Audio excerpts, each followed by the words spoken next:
Assalamualaikum warahmatullahi wabarakatuh. Perkenalkan, nama saya Novela, NPM 1903090034. Baiklah, di sini saya akan menjelaskan perspektif sistem dunia dalam mata kuliah perubahan sosial. Ini memulai mazhab modernisasi yang mendominasi bidang pembangunan pada tahun 1950-an. Meskipun aliran ketergantungan tidak dapat menghancurkan aliran modernisasi tidak dapat mengesampingkan pandangan yang bersaing sebagai tidak sah. Koeksistensi perspektif yang kontras di bidang pembangunan membuat tahun 1970-an menjadi masa kesuburan intelektual.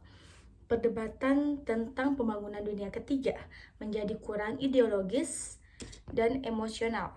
Yang pertama yaitu Asia Timur terus mengalami tingkat pertumbuhan ekonomi yang luar biasa, menjadi semakin sulit untuk menggambarkan keajaiban ekonomi Asia Timur ini sebagai imperialisme manufaktur, pembangunan yang bergantung atau ketergantungan yang dinamis karena negara-negara industri Asia Timur kini telah mulai menentang superioritas ekonomi Amerika Serikat.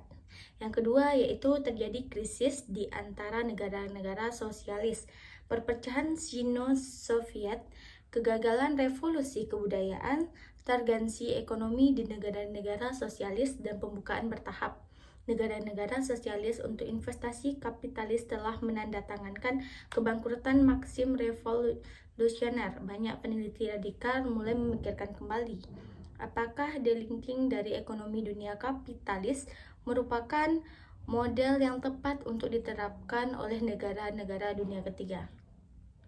Perang Vietnam, Watergate, embro minyak pada tahun 1975, dan kombinasi stagnasi dan inflasi pada akhir tahun 1970-an, serta meningkatkan sektiminasi proteksionis definit pemerintah yang belum pernah terjadi sebelumnya, dan melebarnya kesenjangan perdagangan pada tahun 1980-an semua menandakan runtuhnya hegemoni Amerika dalam ekonomi dunia kapitalis. Selain itu, telah terjadi gerakan yang mantap menuju penataan analisis dalam sistem antar negara. Aliansi terakhir antar Washington DC, Beijing, dan Tokyo sama sekali tidak masuk akal secara ideologis. Tentu saja tidak dalam hal garis ideologis Perang Dingin pada 1950-an. Selain itu, mazhab sistem dunia mengadakan pertemuan profesional setiap tahunnya dan menerbitkan makalah konferensinya. Menurut Cirot dan Hal, perspektif sistem dunia baru ini telah merebut imajinasi generasi baru sosialis yang dampak mendalam pada disiplin sosiologi. Bagian baru berjudul Ekonomi, Politik, Sistem Dunia, Pendidikan di Amerika, Sociological Association pada 1970-an berasal dari sosiologi. Mazhab sistem dunia kini telah memperluas dampaknya ke antropologi, senjata, ilmu politik, dan perencanaan kota. Sebelum menyajikan pemeriksaan konsep kunci dan teori mazhab sistem dunia, bagian ini melusuri kembali warisan intelektual yang menurut perspektif sistem dunia Western telah ditarik pada dua sumber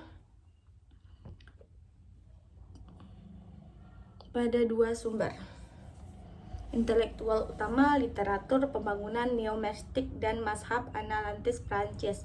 Watterson dimulai sebagai spesialis di Afrika. Karya-karya sebelumnya menyajikan studi tentang masalah yang dihadapi Afrika setelah kemerdekaan.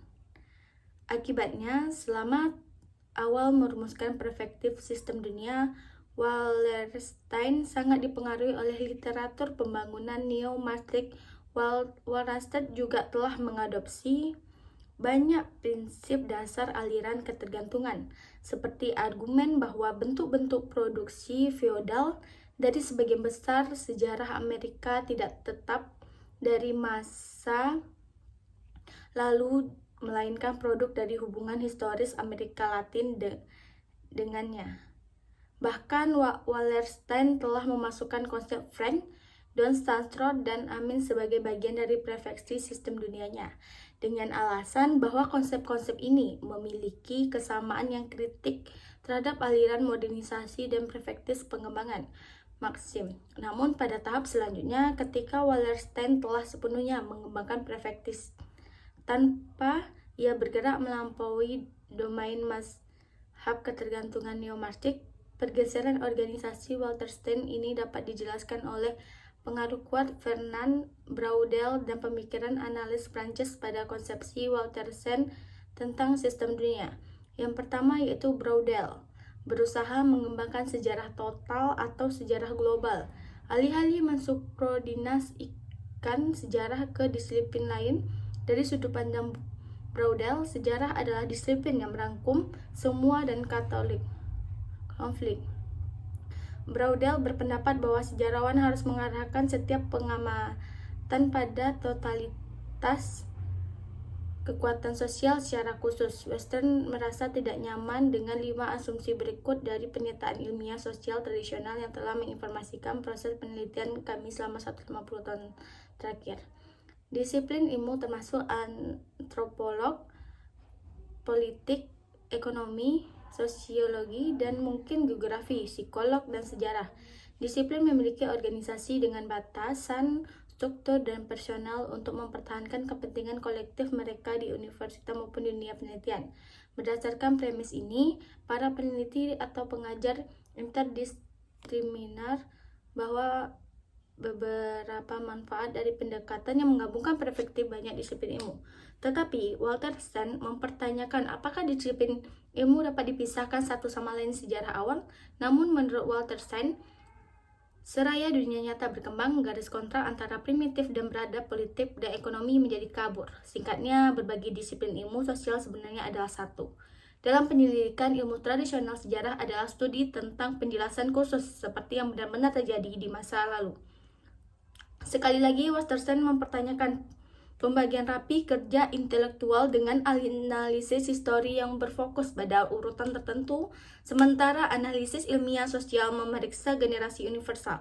Wallerstein menjelaskan bahwa semua deskripsi memiliki waktu dan urutan untuk hanya dapat dideskripsikan dalam kategori non-unik, sama seperti kita tidak dapat secara harfiah menggambarkan sebuah titik. Jadi kita tidak bisa benar-benar menggambarkan sebuah peristiwa yang unik.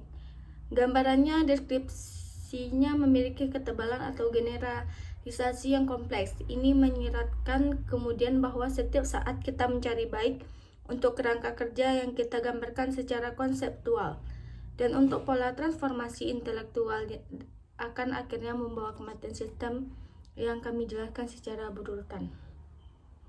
Dalam penyelidikan ilmiah sosial tradisional, manusia diorganisasikan dalam etinasi yang bisa kita sebut masyarakat, yang merupakan kerangka kerja sosial mendasar di mana kehidupan manusia dijalani. Berbeda dengan rumusan ini, meskipun negara dapat diamati dan dianalisis secara langsung melalui lembaga formal, masyarakat disebut sebagai tata krama dan adat istiadat yang mewakili sesuatu yang lebih abadi dan lebih dalam daripada negara. Oleh karena itu, dalam penyelidikan ilmu sosial tradisional sering diasumsikan bahwa kita hidup di negara bagian. Ada masyarakat yang mendasari setiap negara bagian. Negara memiliki sejarah dan oleh karena itu tradisi. Di atas segalanya, karena perubahan itu norma, maka keadaannya lah yang bisa berubah atau berkembang. Mereka memiliki batas-batas di dalamnya, faktor-faktor internal dan luar, mereka eksternal. Mereka adalah antitesi independen logis sedemikian rupa ketika untuk tujuan statistik mereka dapat dibandingkan. Wallerstein telah mengajukan sekian teori mengenai sifat sistem sejarah ini. Di era pra-pertanian, ada banyak sistem ini yang kecil dalam ruang dan singkat. Sistem ini sangat homogen dan hal struktur budaya dan pemerintahan, dan mereka terpecah ketika menjadi terlalu besar.